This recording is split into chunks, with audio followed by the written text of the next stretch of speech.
Daryll Rowe is facing a maximum life sentence after being found guilty of deliberately infecting 5 men with HIV and trying to do the same to 5 more. The 27-year-old was living in Brighton and working as a hairdresser at the time of the offences. As his victims began to fall ill, Rowe was arrested and questioned. Do you have HIV? No. Okay. Have you had a HIV test recently? Not recently.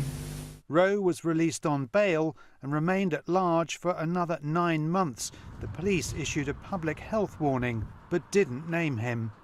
We've been challenged by the Argus to release this man's name, and it's something that we'd already carefully considered but decided that we could not do, for very good reasons. The Argus reporter Joel Adams has followed the case closely. He believes there are still questions to be answered about why the police chose not to name Daryll Rowe in their public appeal. We had enormous concerns that the statement that they had chosen to put out and the lack of detail they'd chosen to share ran 2 significant risks. The first was it had the potential to create a greater panic than was necessary because they were potentially implicating so many people. And secondly, that it didn't sufficiently inform the public, particularly those people in the community who might be most at risk.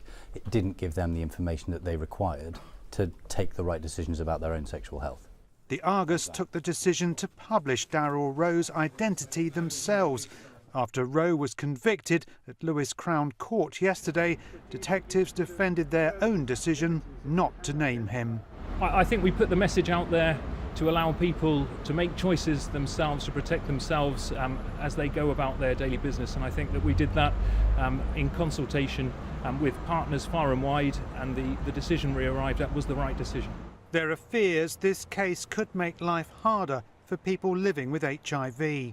I think it's important that this doesn't add to stigma for people who have HIV or for the gay community.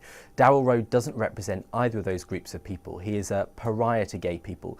I think few are more angry at him than the gay community for the way that he could damage our reputation. Daryll Rowe will undergo psychiatric assessment before he's sentenced in the new year. Malcolm Shaw, ITV News, Brighton.